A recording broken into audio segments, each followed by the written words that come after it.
Bonjour, bonjour, mes amis. It is wonderful to be here with you this evening. It is wonderful to be in the space of so many different caregivers of so many different varieties and flavors. We're happy that you've taken some of this time to support yourselves and to explore what exactly that should look like or what that can look like. This evening, we are going to explore for all the caregivers in the audience what can happen, what can take a toll on your health through that offering of care. We're going to articulate the science of that, and then we're also going to use the very same science to explore what can we do to further support you, to ensure that what happens when you're offering care, be it to a human or maybe a cat that likes to jump up on your desk, that the offering of yourself, that you're giving back and you're supporting yourself so that you can continue to support others. This evening, to explore this with me, I have Dr. Tracy Steady Hardcastle and I have Justin Harris, both of whom are in caregiving professions. Welcome, you two. How are you?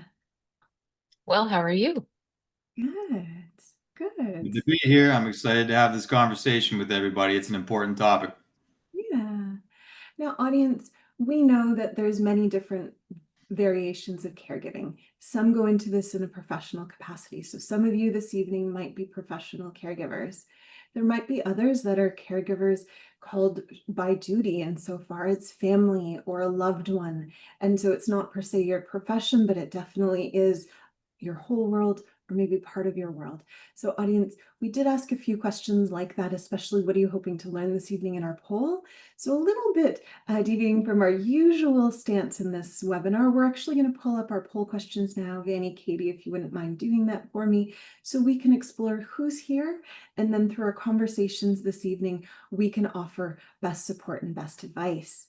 So the first question that we asked is, are you a caregiver by profession or for family or loved one? And a majority of our audience, about 85%, say that they are caring for a loved one or a family member, with about 12% of the audience saying they're kind of doing double duty. They're both professional and for personal reasons. And then about 3% are the healthcare workers. And so our conversation this evening will lean a little bit more to the personal side of things, but we do see that 15% in the audience that is by professional vocation as well. So we will speak to that. We did ask the question of how long have you been offering care? And a majority of the audience, about 52%, is saying more than 5 years.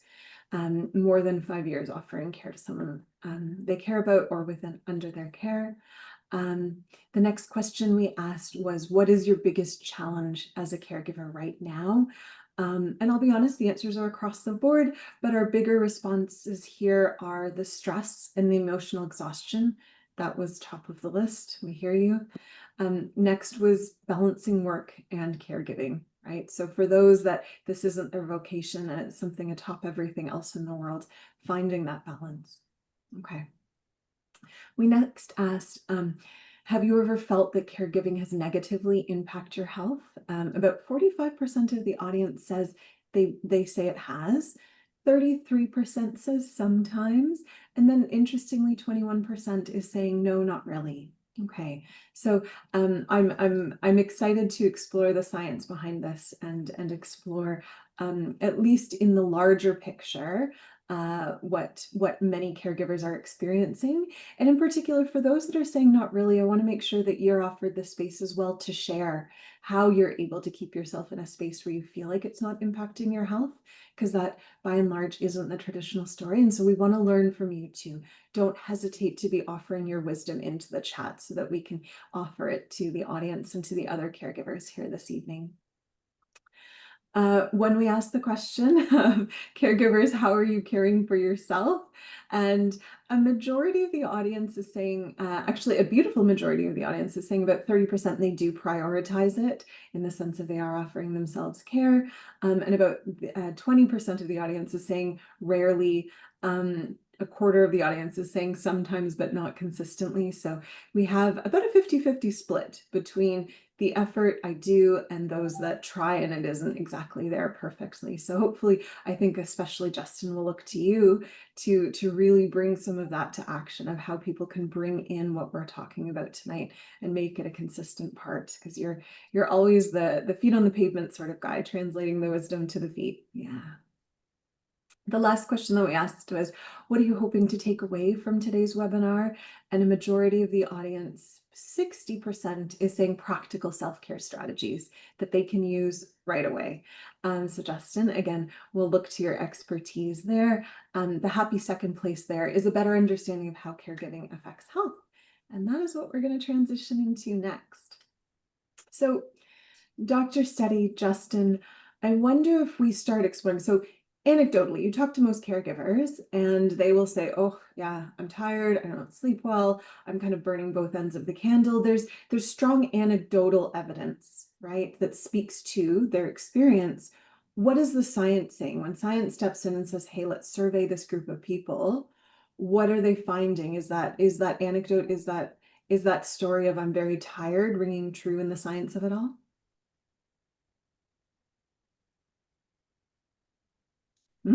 Sorry, I had a little bit of a delay in my Zoom for a second there.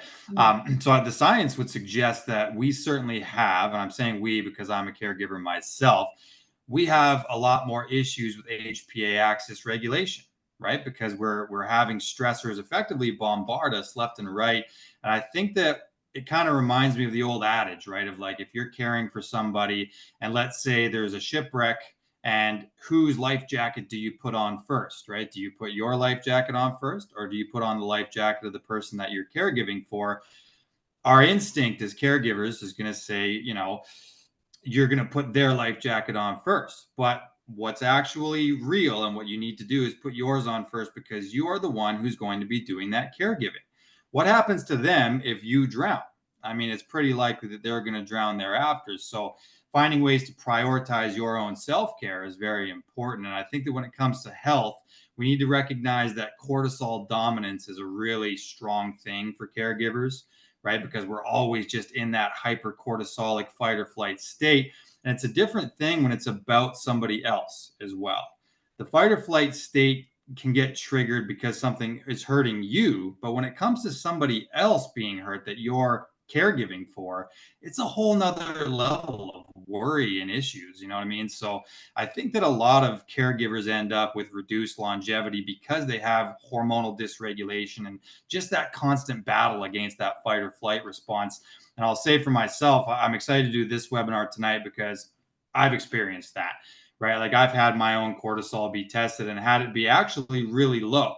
Now, that sounds like a good thing, but in my circumstance, it wasn't, because I was under so much stress that my cortisol wasn't actually meeting the grade, right? It wasn't actually even getting onto the chart. So that's kind of a later stage of cortisol and HPA axis dysregulation. And I had to do a lot of different things to kind of bring my nervous system back up. There is a way to do it, right? I want this to be an empowering conversation tonight. Caregiving is brutal. One day I'm probably going to do a full podcast by myself to talk all about what my experience is with it. But for the purpose of tonight, I think that it's really important that we give everybody some practical strategies to walk away with for how you can prioritize self-care when someone else's needs always seem to take precedent over your own. Yeah, thank you for that, Justin. Dr. It seems to be a little bit of mixed research, and I think that one of the reasons for that is because there can be benefits to caregiving in some ways, but then it's sort of like we're always looking for the sweet spot, right? It's like the Three Little Bears, or no, Three Little Bears, whatever. You know what I'm talking about?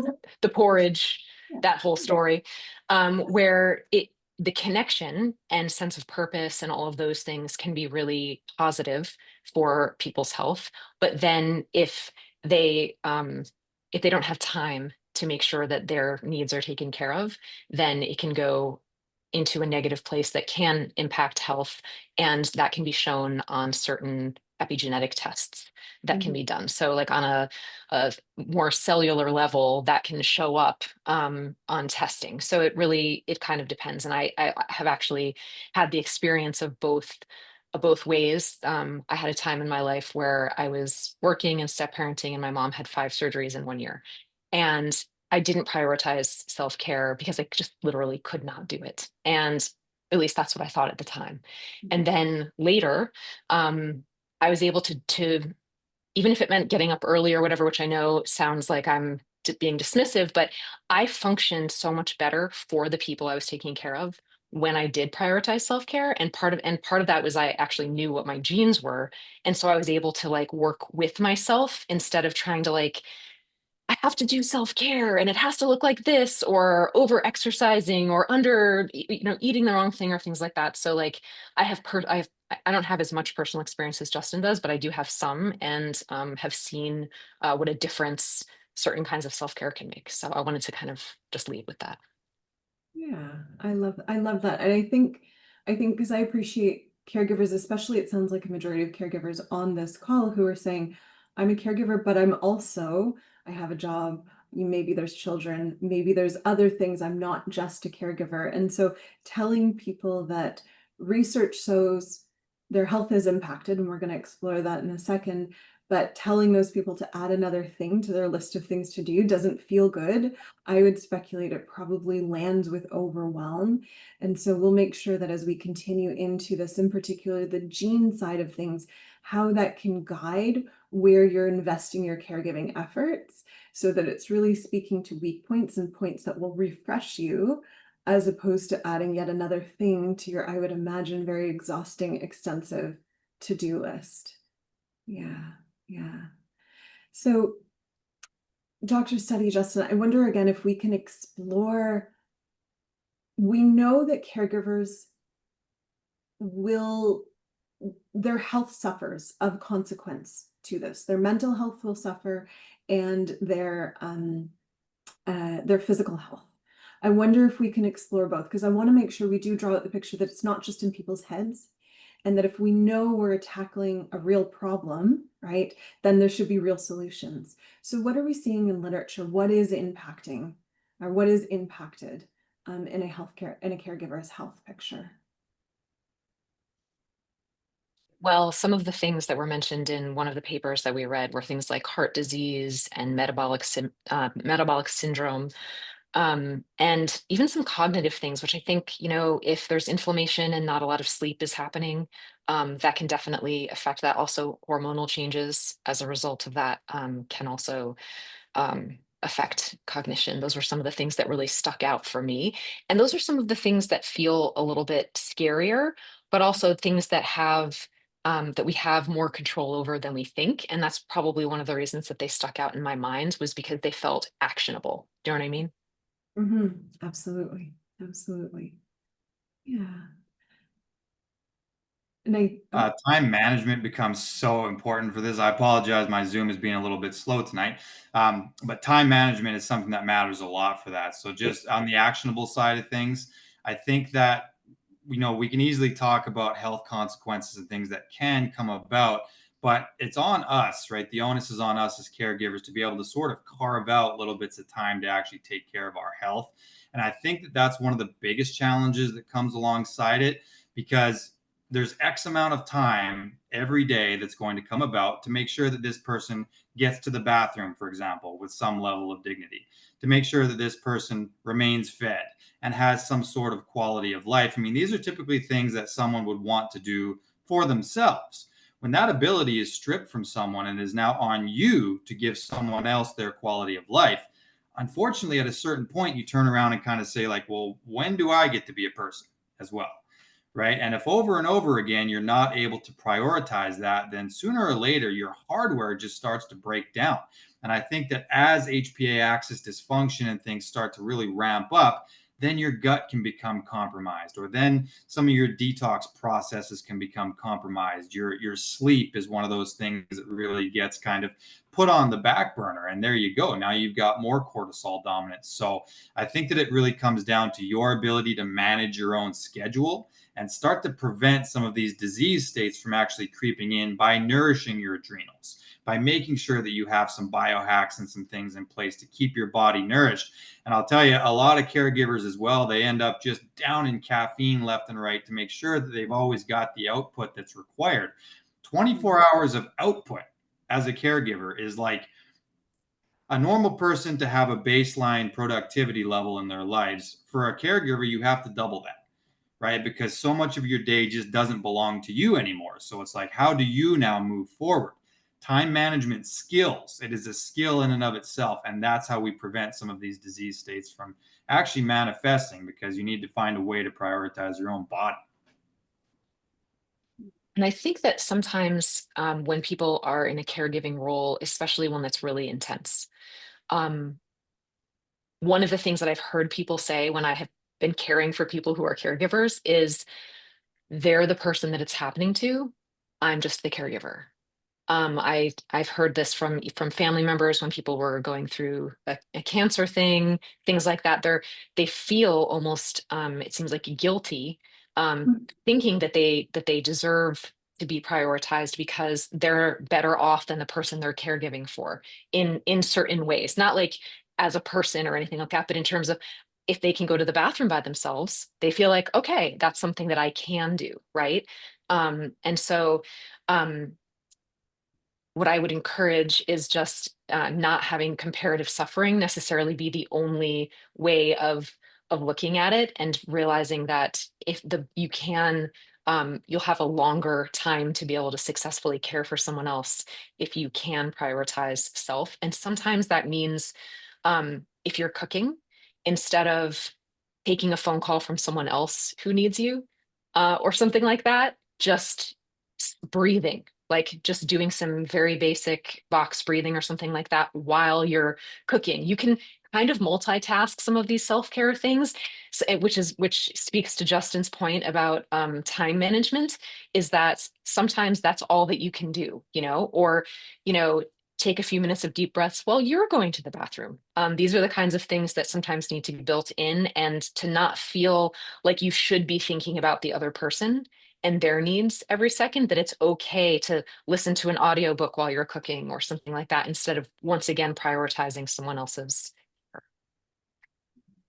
Yeah, I I resonate with your comment in regards to people feeling like, oh, I shouldn't, like, the caregiver thinks they're in such a good state because they still have their health, that it's wrong that they're spending energy or thought even on what doesn't feel good within. Or I'm seeing in the comments here, Robin just made the comment around guilt, right? If I have extra time, I shouldn't be offering it to myself. I should be offering it to the person I'm caring for. Or because even if I do take that time for myself, maybe there's elements of guilt there.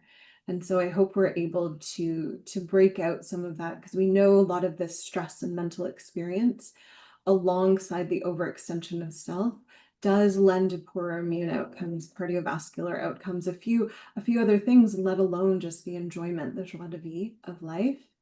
And so I hope that as we go through this, we'll be able to inspire this idea that, be it while you're cooking and you're taking a few breaths, or perhaps in the washroom taking a few breaths, that there are moments tucked into the day that you can do that, so that not only you come out of this well, but the person is getting the best version of you too. Yeah. I have one more thing to add, which is that Mhm. I have done a lot of taking care of someone who needs care and the caregiver at the same time in various contexts, Mm. and having both of them talk to me about things, and the worry was not one-sided. So the person who's being cared for frequently says, I'm so worried about the person caring for me. I feel like I'm taking up their life. I'm so much work, all of those things. And so when they see, they're like, I'm so glad that you're here also taking care of the person taking care of me, because they really need that. Um, I think sometimes when someone being cared for sees someone doing self-care things, they feel less guilty, right? So if we could somehow make it that everyone's feeling a little bit less guilt and a little bit more just joy and love in the experience of caregiving, which maybe that just sounds too Pollyanna, but um just from my experience of caregiving for caregivers and patients, that's something that I'd like to offer. I love that. Yeah. Yeah. I think it's the same. You know how we always tell parents, like your children can pick up on it, however much you think you're protecting them. Your child will pick up on the essence of what's going on, if not the specifics. And I think the same can be true for the person who's being cared for. Even though you may try to put on the bravest of faces, they're still very intelligent. They still pick up on that essence. And so I like that you raised that it cares for the person you're caring for if you're doing that as well. Yeah. That makes sense. And guilt is a form of stress for sure, right? And it can tax the heart. And I think that really one of the primary things for caregivers is that maintaining a certain level of just your own narrative, right?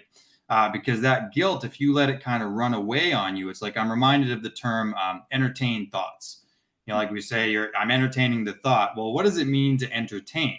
It means you're inviting it in and offering it chips and dip, right? So sometimes if you feel that guilt and you just kind of let it resonate too long, what you're actually doing is suppressing your own abilities as a caregiver, right? You're actually compounding the problem and amplifying the issue. Like, I'll give an example. The other day, I went to pick Missy up. I have to pick her up. She's very physically, she has a lot of issues there. So she has a walker. So she typically likes to sit on the floor, and I pick her up so that she can grab her walker, and she starts sort of making her way. We had to get her down the stairs, and we have a stair lift. So she needed to just go from the living room to the stair lift. I picked her up, and all I did was walk around so that I could shift the chair of the stair lift. Because I left her, I didn't recognize that she wasn't stable. And because I walked 3 feet, she fell. She fell back. She hit her head on the floor. Terrible. Now, she was the one telling me not to feel guilty about that, because I spent the whole rest of the day going, I'm an idiot. I know not to do that. I have to walk behind her. It's one of those things. And I, as a caregiver, chose to magnify that issue, because the rest of the day I was worried she was going to have a seizure because she hit her head on the floor. And there I am compounding my own guilt. And it really makes me reduced in my capacity as a caregiver now, because now my day is in fact loaded up with my bad feelings of the mistake that I made. And if I had just turned around, took a breath, and said, that's another lesson, right? Life happens for you. Now I remember. Walk behind her. I don't care. Make sure that you're where you're supposed to be. The issue was then on me to reroute my own mental narrative and stop those unproductive narratives. So it's like the quicker you can close that window on those negative thoughts, the better things are going to go for you and the person that you're caregiving for. So try to stay in control of those things as a caregiver. It's very important. There's a gene for that too. Because I think what's interesting to me, especially as someone that has some of the genes where I'm a little more predisposed towards hamster thinking, hamster wheel thinking, meaning those repetitive ruminative thoughts. Sometimes it's very helpful to know that you have that propensity, because then it gives a bit of context. It doesn't feel like you're the one having those bad thoughts, and you can be like, cool, I can approach it differently. And I want to start shifting the conversation towards, how do we as caregivers start to better understand ourselves, to the end of we can then better understand how to care for ourselves. But before I do that, I do want to acknowledge Marianne, who's a frequent flyer in a lot of these webinars, a dear member of our community, has just shared that the person they were caring for unfortunately passed away a few days ago. And so, Marianne, I want to extend my sincere condolences. I can't imagine what you're going through. I would imagine there's a whole host of emotions, and we're very grateful that you're here with us this evening in community, in particular, talking about this. So thank you for being here with us, and thank you for sharing. And I'll speak on behalf of Dr. Steady and Justin, but our hearts go out to you. That's quite incredible. Yeah. So with that said, because that is a natural part sometimes of caregiving, let us jump into this idea that caregivers don't have a lot of time, and perhaps guilt is going to be a limiting factor on how much time you're going to offer yourself. How do we look at personalizing self-care? Because I think, Dr. Steady, you said this wonderful thing that there's so many things you could be doing to self-care. And if you're doing them all, you're not going to have time to care for that other person, and they may not all be helpful. So how do we get into this idea of self-care is going to look really different for people? And how do we discover what that self-care that actually benefits us is?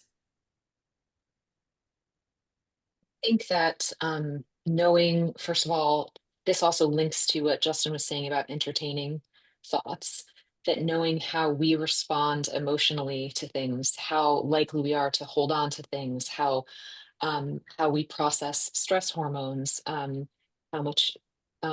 many different types of neurotransmitters that we make, and even our response to pleasure. Because somebody who can really rebalance themselves with a little bit of dopamine pretty quickly and easily and have it stay there is going to have a completely different experience than someone who doesn't bind for a long time to dopamine. And so even if they do something that might give them that little boost so that they can keep going with their caregiving, it might be cleared quickly depending on other genes. And so just thinking about their emotional landscape, and knowing what ours is. Do we need meditation? Do we need more pleasure in our lives? How is some of this stuff impacting sleep? These are all things that I think are really beneficial to know. And as we start to get into more specifics of the genes, any of you who have your genetics could take them out. And if you don't have them handy, please download the app. It's the quickest and easiest way to look at your genes and to kind of go flip back and forth as the three of us talk way too fast, even though we try not to, about the different genes and the different versions that exist out there. Thank you, Dr. Steady. Vanny and Katie will, for those that are interested in getting the apps, they can quickly look up their genes. Vanny or Katie are going to put that into the chat right now. Yeah. Yeah. So I'm seeing a few comments in the chat of a lot of people are saying like, oh, I prioritize sleep, or perhaps I prioritize ensuring I have social connections. What are some areas that people that are influenced by genes that we should think about, kind of put on that short list of considerations for self-care? And like, how can genes influence, pick this area versus that area? I think that the anxiety response is actually more prominent here than some people may realize. I mean, it sort of depends on the capacity of caregiving that you do.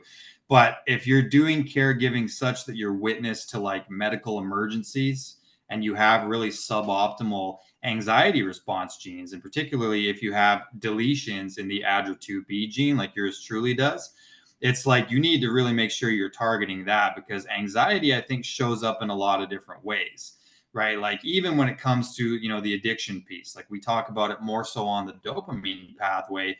But I'll tell you, I think that it's pretty relevant as well that if you just have a lot of anxiety in your life and you don't know where to go, sometimes vices are that little break, right? They sort of take you out of reality for a moment. And I'll tell you, that will compound the issue. I mean, if you're a caregiver, you need to really be a strong person, a healthy person. That's what's going to allow you to do this on a high level for the long term.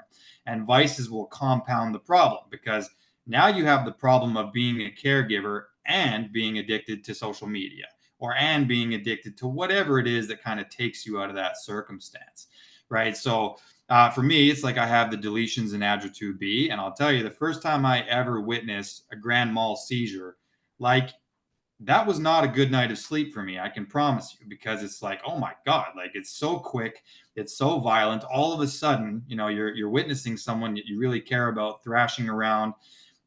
They won't talk for several minutes afterward. I mean, they kind of have that blank stare. Like it's a really scary thing to go through. So for me, as I transitioned into a caregiver role, the anxiety response was something I had to prioritize. Mm. And that's with things like the Apollo Neuro. I know Dr. Tracy and myself are huge fans of that. Um, Mine is not with me at the moment, but I'll tell you that's one of the most versatile tools. And anything that can help you, the breath work, brain tap, anything that can give you that control over the nervous system and over that anxiety response, it can make you a more effective caregiver. So that's one of the genes I point towards with people that are in just regularly exposed to traumatic circumstances. Look at that ADRA2B. If there's a D or God forbid 2, then you're going to need to make sure you put some interventions in place on that one. Yeah, I love that. I love that. I wonder, since we're in, so audience, To find your ADRA2B, assuming you have the DNA 360, what you want to do within the app or within your portal, you want to go to the mood and behavior section. And then next you want to go to the system summary. In the system summary, you will see listed out all of the genes. And the next one, I wonder that we can explore ones that influence serotonin, because I think serotonin is a big part of this conversation. Audience, a lot of people think of, the 70s did a solid job of branding serotonin as a happy neurotransmitter. And there's a grain of truth there, but I would like to rebrand, or I offer to the audience, we can rebrand it as a hug. Serotonin is kind of that sense of calm and comfort. It's not necessarily that high happy.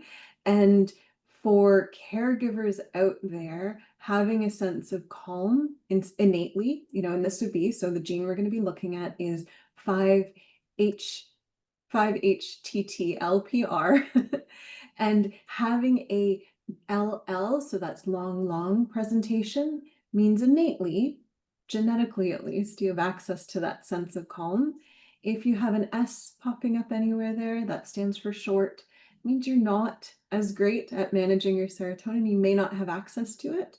That does not mean you are not going to have access to calm. What it does mean, though, is you are a little more likely to lack that calm. And so you have to create that calm within your own world. You need to walk into a situation knowing, I don't instinctively create my own calm. So what can I do for myself so that I can feel calm, right? Dr. Study, any thoughts there? Because you tend to be our queen of calm.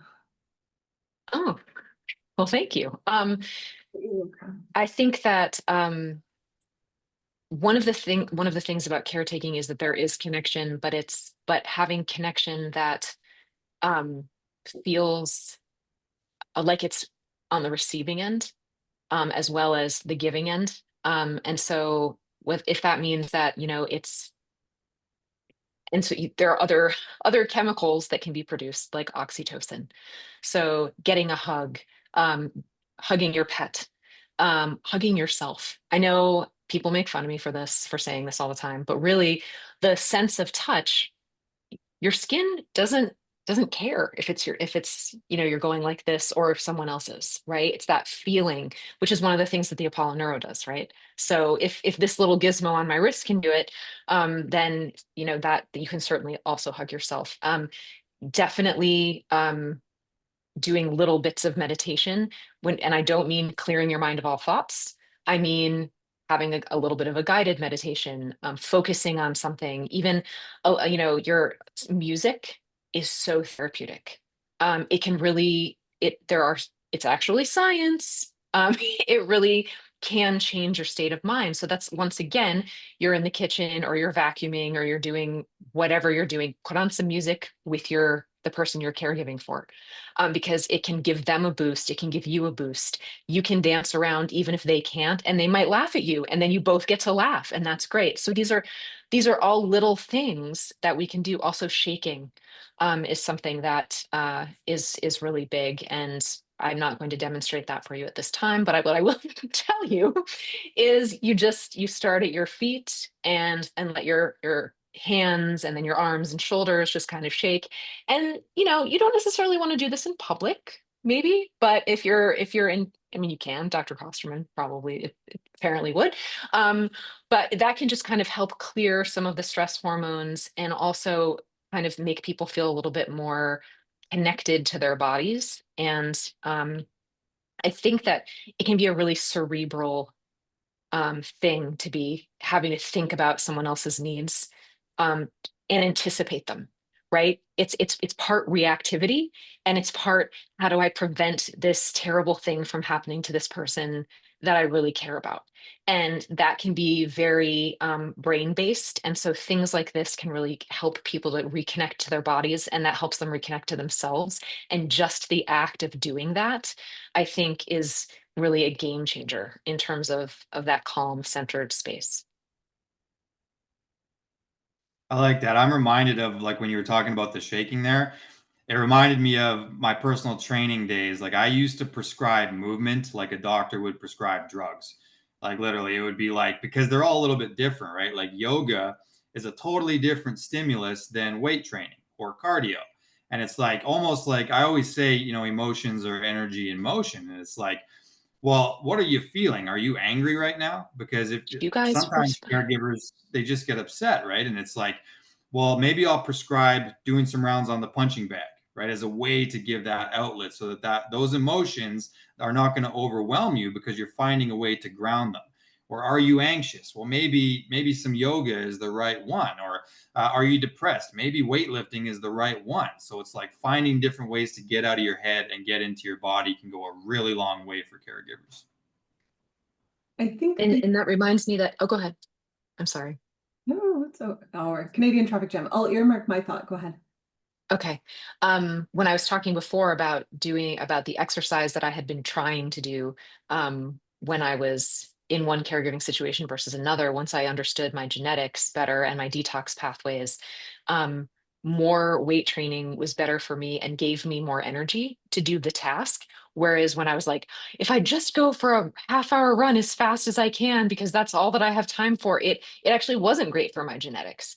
It created more oxidative stress and more inflammation in my system, and I felt more tired. And I was like, I'm doing, that frustration of feeling like I'm trying to do self-care, I'm trying to exercise, I'm trying to take care of myself, and I feel not good. Let's just say I'm going to keep it all very G rated. There may have been some other words that came out of my mouth at that time, but I will not say them now. um, it's very frustrating. What more can I possibly do than what I'm doing right now in order to manage this situation? And so for me, finding out what my genetics were, how much exercise I should be doing, and what type, and what I could do to help my detox pathways to be better, so that I could do more in more situations, was really very helpful to me. And so even that little bit of yoga versus weight training versus cardio, um, for different people, different things should be prescribed, like Justin was saying, and both from a genetic standpoint and an emotional one. Yeah, yeah. I think um, I see a lot of caregivers who, to an extent, get trapped in their head, partially because all their external energy is going towards caring for someone. And as Dr. Steady has mentioned, right, there's not really that self-permission to express themselves out loud for their own sake, because their energy is dedicated to someone else. And so a lot of the thoughts can get trapped in the head. And there's a, excuse me, there's a gene called BDNF that we interpret. Again, you can find this in your DNA 360. We're in the mood and behavior, and then the system summary section. If you have a suboptimal presentation there, and I really do encourage that you look at the gene interpretation, because there's a few genes that will play into this. But if you have a suboptimal presentation here, you're more likely to have ruminative thinking. And that means that hamster wheel, I get stuck or obsessed on a thought, in particular for those that struggle to sleep, in particular before bed or during the night, of course, because we don't have as many distractions. But interestingly, one of the ways that you can support BDNF and to a degree reduce some of that ruminative thinking, I'm not saying this is the only solution, a few should be employed, but one of the more interesting solutions there is truly physical exercise, right? And so I think moving your body to the end of supporting this gene, but then also getting out of the physical rigor and structure that you might have. So Justin's mentioned, he's a caregiver who needs to do a lot of lifting of bodies. And when you continually do that, you create a lot of stress and strain on specific muscle patterns while completely neglecting other muscle patterns. So finding exercise or even movement, be that yoga or dancing or shaking or whatever delightful thing feels good to the body, becomes all the more important, because it helps with the brain insofar as letting go of some of that ruminative thinking, but then also creates a bit of space and movement in a body that through the caregiving is always kind of doing the same things. Yeah. So I'm Yeah, and curious, Justin. Okay. sorry, Sorry. sorry, Tracy. Therein lies one of the paradoxes, right? Because it's like, I asked God to make me a strong man, and He gave me an impossible situation. And that's truly the way I choose to look at it, because it's like I don't really have the option to be some weak guy. Like it's not there. If I chose that, which that's everyone's option, right? I could just stop weight training and just start drinking and vaping, and I could do all that, right? Everybody has that sovereignty over their body and their day. But the truth of the matter is, if I slip, they fall. So there's a requirement on me to be a strong man, and if I didn't have the situation that I did, maybe I wouldn't be who I am. So there is a silver lining to find as far as who you become. It's not how, it's who. People come to me and say, well, how am I going to manage this? And I say, it's not how, it's who. Who is going to be able to manage this? What is the man or woman you're going to have to create now to get everyone through this circumstance? So I think that sometimes there is a blessing in every circumstance if you can actually seek through and find it. On the BDNF piece, I think that was a really interesting thing you were saying there, Dr. K, about the ruminating thoughts and the connections. One little mindset tactic that I offer people with that is that what you feed grows and what you starve dies. So try to remember that when it comes to these ruminating thought patterns, because the more you feed something, all it can do is get bigger and more prominent. Now it's your dominant narrative, and you wake up every day saying that. You're going to have to go through the ringer and put in the work to suppress that nourishment. Stop nourishing that thought, because you're going to make it bigger and stronger, and start putting it elsewhere into a productive narrative and start to make that one grow. Go ahead. I know that I technically don't necessarily ask you guys questions, but Justin, I was curious to speak to Dr. Cosseran's point. Like, do you find that because you use certain muscles a lot, that you know how to balance that out with other exercises, so that you end up with not overusing certain things and having other things get weak, the opposing muscle groups, and stretching things that you might use a lot? Do you recommend that people find ways to do that? Because caregiving can be very, very physical, and not everyone knows how to lift things in a way that's safe. Is there any place that you recommend that people go for how to lift someone safely without hurting your back, so that you end up next to them, needing someone else to care for you? Not that it would necessarily be called that service, but like, that's the point of it. Absolutely. And it's important to remember that as far as movement pattern overload, when it comes to maneuvering another person, you're not usually doing a lot of pushing movements. You're typically doing more pulling. You're pulling them to their feet, you're pulling them into position on bed, whatever it is. So it's very posterior chain dominant, right? So you need to kind of emphasize more pushing in your own day-to-day exercise regimen, usually, right? I would normally look over what someone's whole life looks like before I go ahead and prescribe these things. But the anterior chain, right, and actually pushing movements are usually what's being neglected there. It's pretty rare I'm pushing her, right? I'm usually pulling her. So I recommend just balancing it out within your own regimen. Any sort of functional weight training program is going to be pretty valuable, right? Like, you need to make sure that all of your joints are accounted for, all of your muscle groups are accounted for, your grip strength should be in a certain place. One of the main pieces of advice I have is to have some sort of morning mobility routine, because otherwise you're going to have to just jump right into helping someone. This morning was a perfect example. I didn't have time to do my morning routine because right off the bat, she climbed out of bed and fell. So we were still in bed, but we have a camera, so we heard the thud effectively. And she was like, Jay, I need help. So I didn't have a chance to do that. Now, luckily, I'm a big, strong guy and it helps. But if you do have to do a lot of physical caregiving, if you can just do a morning stretching routine to make sure that your joints are in alignment first, then you're really reducing the chance of injury when you go about manipulating that person's body. So stretching, foam rolling, that's one of your best weapons there for injury prevention. And I'd also like to circle that back. And someone made a comment, I think it was, Cindy made this comment, that for her, massage or routine touch therapy was really, really important. And so be that through an RMT or a therapist, or to Justin's point, through a daily kind of massager, a foam roller, or one of those gun thingamajiggies. I don't know what those are called. The tappy gun things. You know what I'm talking about. Okay, Dr. Steady at least knows I'm not crazy. Massage gun? Yeah. Yes, yeah. those things. So, but the Some touch, people call them thumpers. I don't know. This thing. But that sort of thing, that touch therapy is one way. There's a lot of evidence that Dr. Seti, as you were mentioning, that touch therapy can really engage with serotonin. In particular, I've seen a lot of research, massage therapists can engage that.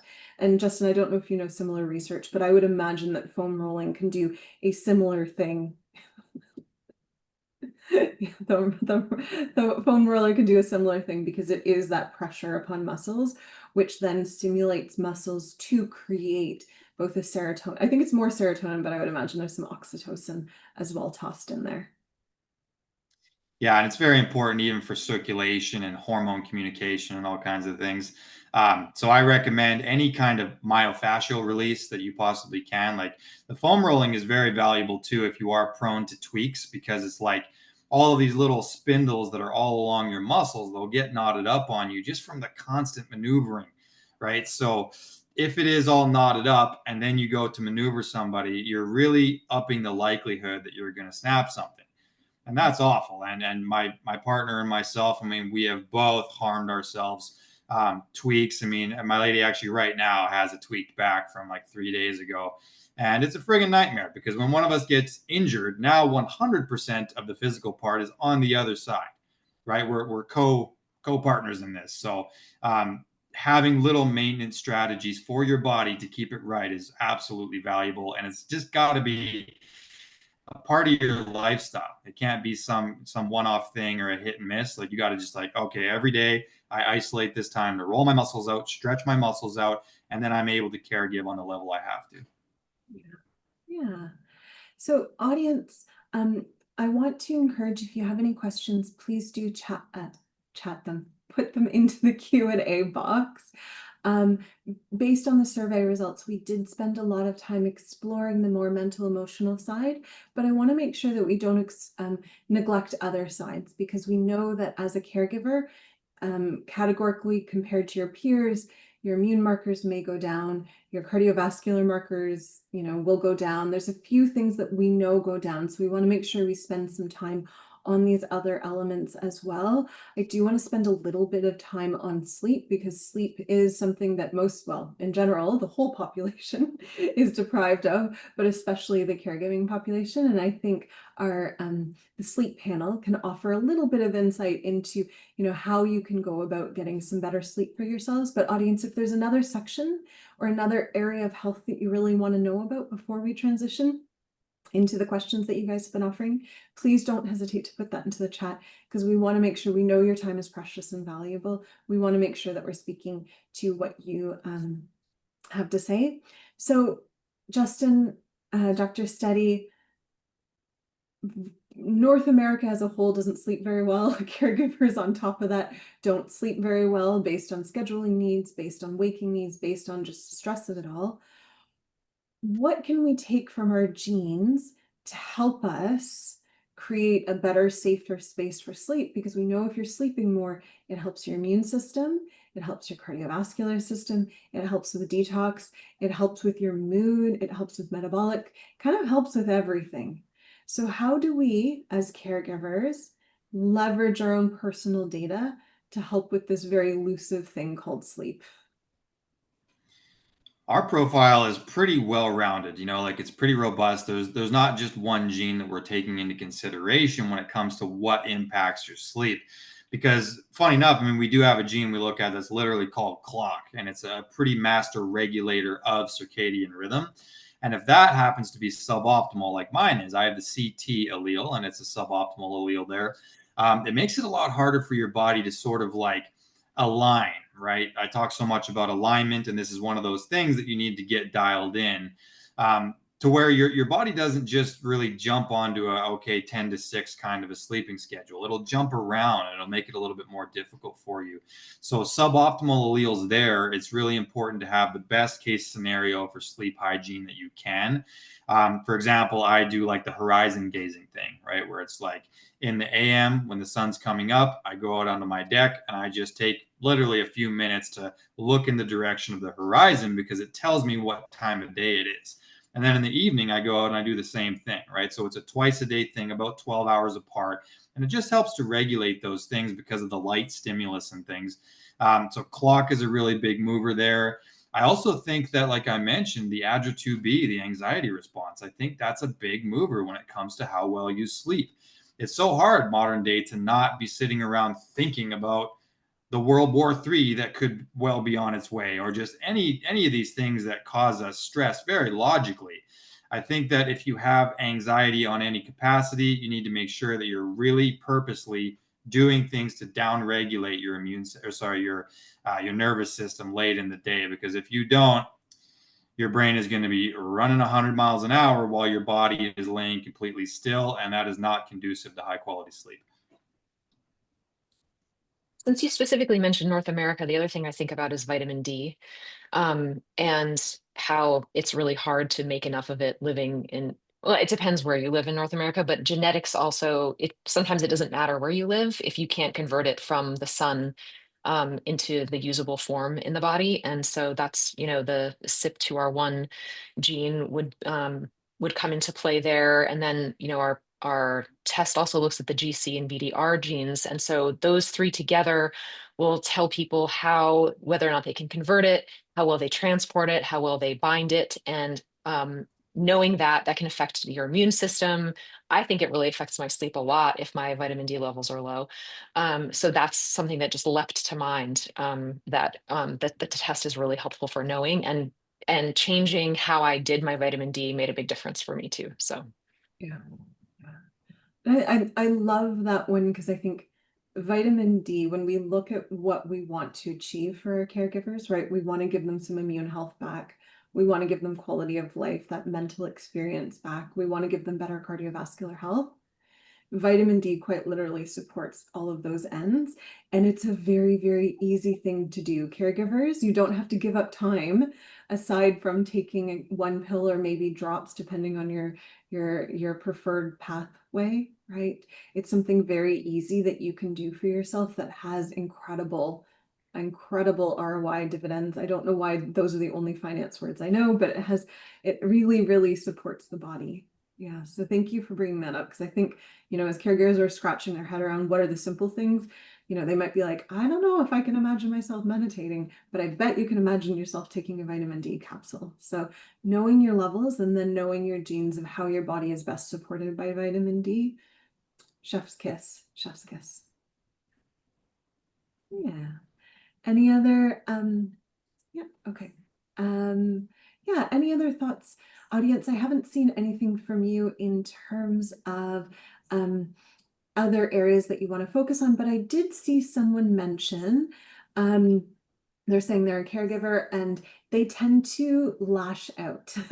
And it's not a purposeful lash. It's I would imagine there's a combination of exhaustion, overwhelm, as well as a little bit of a gene presentation. This person is saying they have a gene presentation that makes them a bit more snappy. So I wonder if we can talk to this side of it, because I think that's a really beautiful and honest expression from a seasoned caregiver around this idea that I want to show up perfect all the time, but I have bad days, and there are days where I'm just going to claw someone's head off because everything sucks. And then watch out if you're in my way. And so I wonder if we can kind of speak to the very human experience of a short fuse occasionally when you're tired, overworked, and overwhelmed, and what I guess genes can offer to the humanizing of that, and hopefully to the prevention on most days, not necessarily all days. Yeah, let me go ahead and tackle some of this, because I've certainly experienced a very similar thing. And I think it stems back to what I said about emotions being energy in motion, right? And it's an actual energy, right? So like emotions are like water behind a dam, and they can destroy the dam and then it goes ahead and wrecks the entire town, or it can be channeled through the turbines and it can actually power the town and be very useful as well. Emotions can be absolutely destructive, they can be absolutely constructive, and I think it's up to each individual to steer them in the right path, right? So when it comes to things like anger, irritability, to me, if you can find an outlet for that, that's one of your best bets, right? So like, oh, people will talk about scream therapy. There's a lot of things that are kind of, you don't want to necessarily do it in public, but there's a time and a place for that you can kind of ground that energy off. Anybody who's a frequent offender on these webinars hears me talk about boxing all the time, right? I'm filled with testosterone and I have a very difficult personal life. So yeah, I need to ground that energy. So what I do is I take it out on the heavy bag. I take it out on my unfortunate sparring partners. I take it out on the mitts, right? I pretty much embody, and I actually, that feeling of violence that comes within you, I actually act it out, but I do it within the capacity of an athletic event, a sport. So finding some way to kind of ground that energy off. I mean, it may be lifting, just struggling against the barbell and feeling that physical pain. It may be jujitsu, it may be anything, but it may be music. Maybe you want to be a heavy metal singer and just right scream into a microphone. That might be your outlet. But I would really recommend you find that outlet, something that interests you and is going to work for you, because that's going to ground off that energy. And if you don't ground off that energy, it's going to destroy the dam. It's going to well up. And unfortunately, the people that are going to get the brunt of that are people that you don't want to get the brunt of that. The people in your vicinity, your family members. So caregiving is a spiritual struggle. There's an element to this that is very much spiritual. And if I talk too much science here and don't get a little bit practical of like, okay, you should do this, then it's almost insulting, right? Because it's like caregiving is not just, it's not just a physical thing. There's a lot more going on. So like I say report above as well, right? Now you don't have to be religious. I'm not even really religious, but it's like I live my life as though God is always watching. And when I conduct myself in that way, it pulls my behavior into alignment. And I just do what I have to do to ground those emotions. If I'm sad, I'll do something about it. If I'm anxious, I'll do something about it. But what I won't let it do is allow me to act like a dick. That's the main thing, right? You have to make sure that you're using your emotions in a productive way, and the onus is going to be on you. I recommend fighting, martial arts, weightlifting. You know, that's your best bet. But find yours, right? Find your outlet. I think that's the best advice I could give you. And the gene, by the way, would be things like 5-HTT-LPR, right? Serotonin really has a lot to do with mood regulation, irritability. If you have S alleles there, then yeah, you're that much more likely to be irritable. I recommend taking care of your gut health, getting high quality sleep. All of these things really help support the serotonin cycle. I just also want to point out that sometimes when I was doing some research for this webinar, the age group and the skew toward women caregivers, um, and I'm not dismissing Justin here at all. A lot of caregivers are women. A lot of them are of a certain age. And hormones can also play into that irritability and fatigue and pain and all of those things depend, and the stress of caregiving can throw hormones off. The things that we do to cope with the stress of caregiving can throw those off. And so we have our hormonal panel in the DNA 360 is really good for letting you know if you have a dominance issue in one way or the other. Men and women can both have dominance of either estrogen or testosterone or androgens. And so knowing that, and knowing that if you have that tendency and you get stressed out and you aren't able to do things in the way that your genetics like, it will all get, that imbalance will get worse. And so there is a lot of simple testing that can be done around this that can help to make that easier, and to take supplementation or hormone replacement therapy if necessary, a lot of things like that that can also be quick remedies once you know the information that's required in order to do them. To speak to Dr. Kosterman's point about things that don't feel like it takes 3 hours to do, right? Yeah. Yeah. I'm a huge advocate. I need to find a better phrasing for it, but so far my phrasing has been lazy medicine, right? Like a lot of people, I think, especially caregivers, right? There's this concept, there's this new thing, and I don't know the word for it, but it's effectively like people who are very overwhelmed by their day, meaning there's a lot packed into their day and they don't feel like they have a lot of their own to do. At the end of the day, they'll sit on Instagram, and it's not because they want or need to be there. It's just a rebellion to an extent against their day. And so I think it becomes really important to find the lazy ways to support yourself, that it doesn't feel like another item on your to-do list. It feels like something you're happy to do. You do when you were lazy. right? So that becomes something that regenerates you and refreshes you, but not in kind of a performative way or something that takes 3 hours, because very rarely do caregivers have 3 hours to give, especially if, the audience, you're telling us you're not just a caregiver, but you're also maybe a parent or someone with a job or whatever else that might be. Yeah. So thank you. I love that we're trying to peer in a little bit to figure out those little lazy ways in order to support you, or at least ways that feel very natural and wholesome to you. Yeah. Um, I also want to give a little bit of a mention to Kimberly.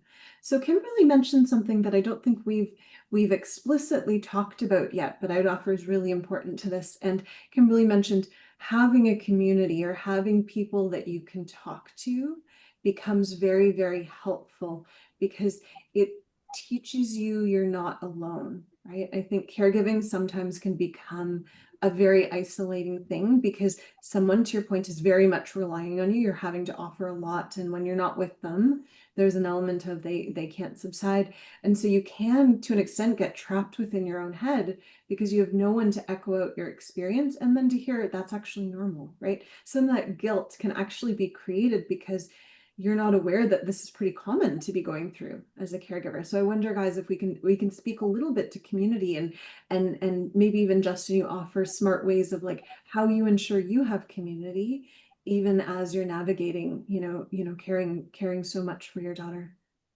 That's a great point. Like it is quite socially isolating just by nature, and humans are so tribal, right? Like we want to have connection to some extent, but it's like, as an example, it's like everyone's coming over for a barbecue. Like, can you make it? Do you guys have wheelchair accessibility by chance? No. Guess I can't make it then, right?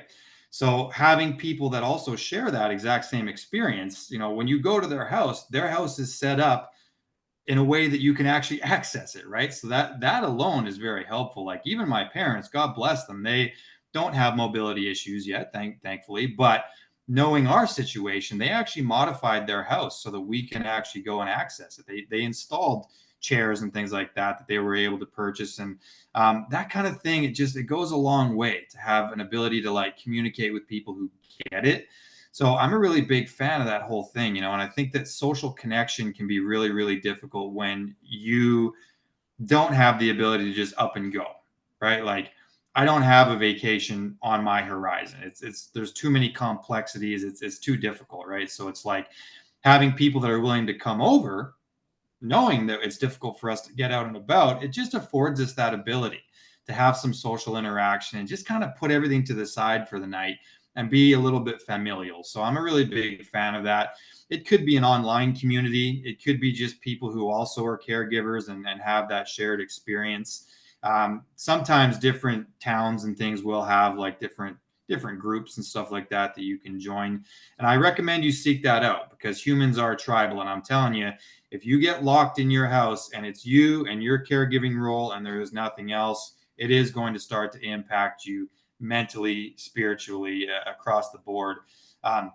One point I really have to make here too that I think we haven't quite touched on tonight is that when it comes to utilizing your genes to help you along in this circumstance, the person you're caregiving for should 100% have that DNA 360 done as well, right? I mean, the better you can make their body work, the better it's going to go for you as well, right? Because their condition puts them in a prison. But the more complex it is and difficult it is, their caregiver is kind of right next to them in that same prison. Unfortunately, I don't mean to be morbid here, but if you can find out, okay, this person has whatever it is, autism. Well, this person has the same rules that govern their body as everybody else does. Hormones still matter, detox still matters, micronutrients, the right diet, all of that is still going to matter for an autistic person, just like it would for a typical person. Or it could be dementia, it could be whatever. You should still have that person's genes done if you have the capacity to do that, because then you can supplement with the right nutrients. We have a great program called Black Label, and it's like a really personalized platform that we use to shore up micronutrient issues, taking people's genes into account, right? So if you can find little ways to improve that person's health and make their condition function that little bit better, everyone's life involved in their care is going to be that much easier as well. So DNA 360, no matter what the condition is, I recommend it highly. And I think, Justin, just to underscore in particular that comment of family, Janet, one of her practical tips. So Janet might be amongst those that said, my health hasn't really suffered from caregiving, but part of their practical tip around that, this is along the community line, is, to find time to visit with other people, kind of create a bit of a group. So, she's saying if they want to see their grandchildren, they ensure that there's other family members present so that other family members can support the care, right? People you trust can support care, and so that you have ability a little bit to go off and socialize with others. So thank you, Janet. Kind of you bolster Justin's point there of, especially when family steps in and they get it, they can be amongst the people that give you those moments of relief and allow you to go play and be an adult at moments. Yeah. Love it. Yeah. So thank you, Janet. Yeah. Let's see, we have another question in here from Sheila. I think audience, we're transitioning a little bit to questions. Sheila's asking the question, Dr. Steady, I wonder if you can speak on the gene that affects dopamine. So we've talked about dopamine a few times. We didn't really dive into the exact gene. Yes, that's DRD2. And so if you have your report in front of you, if you have the GG, then you have a denser cluster of dopamine receptors. So it will bind more easily, or more of it will bind at a time when it's secreted. AG is sort of middle of the road, and then AA, you carry fewer receptors. And so depending on how you function with your COMT gene, because I can't mention this without mentioning COMT as well, because it's physically impossible for me. That's the one that clears the dopamine. So there's a relationship there. So in your report, it will address both of those things, because how quickly you can clear them as well as how much you bind them. That's going to be important in this context. Love that. Thank you. Justin, Dr. Steady, is there anything else that we feel we've missed out in this conversation? Audience, I also invite you to jump into either the Q&A or the chat. Let us know if there's anything else that you want covered during our time. Yeah, any other little tidbits that we want to offer into the ether? Yeah, I've got a handful. If I'm being honest, I could probably turn this into just a full-blown series. Like there's so many things that you can say about it. One thing that really helped me a lot, I mean, if you guys have watched a lot of these webinars, you notice that I'm a fan of quotes. I do a lot of quotes, and the reason I started doing that in my life was because of necessity. I had to adopt certain ways of painting the situation in order to make sure that I had the best outcome possible. It's very, very easy, right, to become absolutely cynical about your life when you recognize what the weight on your shoulders is. Some people in this life bear a cross. I mean, that's just a fact. And if you do, it's easy to lose gratitude for your life. I like to say life is a gratitude test, right? How positive can you be when everything goes to shit? Right? Can you still be positive when your day just takes a horrible turn and the person you're caregiving for is having a lot of symptoms or behaviors or issues? Can you take it upon yourself to remain positive? That makes you a creator in that moment. That gives you all the power that there is. When you become a little bit too human, right, it makes it so that you can't paint the situation in a productive manner. You have to be able to consciously zoom out on the situation, recognize your role. And me personally, I landed with a lot of just different stoicism things that I reminded myself of throughout the day, because it helps me to pull myself back into alignment. Like, for example, I have a tattoo on my arm here. It says memento mori, right? And that is an old school Stoic saying. It basically means remember death. That's a loose translation, but it's like, remember that you are here for a temporary period of time, and it's your responsibility to make something out of this. One day your suffering will end, but right now it's up to you to build something, and something you can actually be proud of yourself for. So I say to myself, when it becomes overwhelming, I say memento mori, remember, you're temporary, mate. Let's go. Let's get up. Let's do it again. Let's be that guy that they need. The man who's needed is you. Or there's another one called Amor Fati, Amorfati. It basically means love fate, right? Acceptance, real acceptance of what this situation is, and just saying, you know what, I'm going to give this the absolute best shot that I have. And at the end, I will be able to look back on my life and know that I made a difference for others.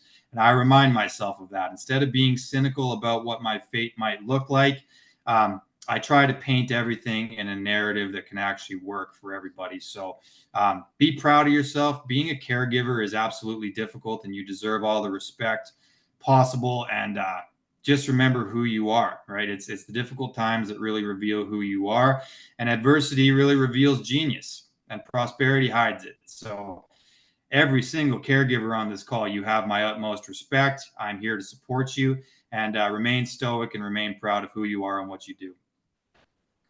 Boy, do I wish I had gone before Justin. Um, but one of the things that I was thinking about, that was awesome, Justin, was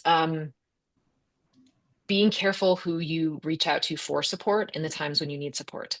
So if you can identify within yourself, you know, I need somebody to tell me it's okay for me to feel like this. Don't call the person who is going to say, well, at least you're not the one in the wheelchair, right? Don't call that person. Call the person who's going to say, that must be really hard. And acknowledge your feelings about it, because sometimes feeling seen in a role that is largely under celebrated and under recognized, and that most people have no idea how hard it is, can really be very validating to the experience of a caregiver. And so when you're thinking about what you might need in that moment, make sure that you reach out to receive it from someone who can actually give it to you. It might be, I really need to laugh right now. Don't call your depressed friend. Like, you can call them for some other reason, but like, just, really, if you can identify what you need, that's identify kind of who are the people, even make a list when you don't need anything. Who makes me feel hopeful? Who makes me feel like life is hilarious even when it's really hard? Or who makes me feel really seen for how hard I'm working here for very little celebration? So that was something that I was thinking about. Yeah. I think we'll close this off, and I want to share something that an audience member shared. And so Tatum shared with us that they were a caregiver for a parent, and during that they kind of stepped into that role in the wake of having actually gone through some loss. So this person was experiencing incredible grief, and then life circumstances happened, and then they were thrown into being a caregiver. And identity to a certain extent was lost. There wasn't space in order to grieve, and then the entire focus, for better and worse, was on caring for this person. And that when this person finally did pass, there was not only a sense of loss of grief around that person, which must have been so very incredible. There is this sense of, I'm not sure who I am, as well as I'm not sure, like I'm begrieved that I couldn't save, right? I'm begrieved that I couldn't save and be the thing that changed this. And I would offer that's probably very common, right? We go into things wanting to make them better, and not all situations are situations that we can make better to the end of, you save someone's life, and that's really difficult. And so for the caregivers on the call, I think, and this echoes what Justin says, what Dr. Sediev said, there's an element of caregiving that is preserving yourself as well, supporting yourself so you can support that person, but also supporting yourself so that you don't disappear. It's a very unseen role, and we don't want you to disappear. We want you to be the person that comes out of this better for it, with more of a lived experience, knowing that I offered the best I could and was the best I could be for this person during whatever their journey was, because not all journeys may be recovery journeys, right? And so I think of the Mariannes and the Tatums and the people who have shared their really beautiful stories with us this evening. Thank you so very much. We're so grateful you shared that. We're so grateful that you're here, and we hope that through this, be it genes that tell you this is how you react, or maybe that, your cardiovascular isn't that great and maybe that needs a bit of TLC, please make sure you don't get lost in this process. because it's very, very easy to. And remember that it is a journey that you're supporting and help. So not to the end of you have to fix it, but you need to ensure that you're well and they're well through it, and that you're offering your best and clinging to what you offered as opposed to the outcome. Absolutely. And I think it's important to remember too that the DNA company is in fact a community, right? Like we talked a lot about community. We see you guys, right? So don't feel alone. I mean, every time that you guys pop on one of these, every couple times a week, I have a chance to talk to you guys, and it's use it as a community. Use this as what it's for. If you feel isolated, pop on here, right? Put something in the chat. I'll shout you out. Of course I will. Right? We're here to answer questions and empower and help. And so you're never alone in this. The DNA company's got your back as we normally do. And keep on showing up, man, because we're here to help you guys and strengthen you guys. And I'm absolutely grateful for all of you. Mm-hmm. Yeah. Likewise, sir. Thank you for sharing your story with us this evening. Okay, amazing. I think it is that time. Thank you so very much for showing up and sharing your stories and sharing the time that is so very precious. Dr. Steady, Justin, thank you for sharing yourselves, your wisdom, and your stories as well. This is the time where we dance out. Dr. Steady is a huge advocate of funny movement. I'm a huge advocate of dancing, because when we look at studies of what is the best form of exercise to support your mental health, it happens to be dancing, and I will happily embarrass myself in front of a crowd. So dance we shall. And for those that are on the call still, I would encourage you to dance out with us, because why not look ridiculous if you have the opportunity to do so? Okay, cool. Au revoir, mes amis. Au revoir. Ready? Here it comes. I'm going to be Everybody. best. It's going to be great audience. There we go.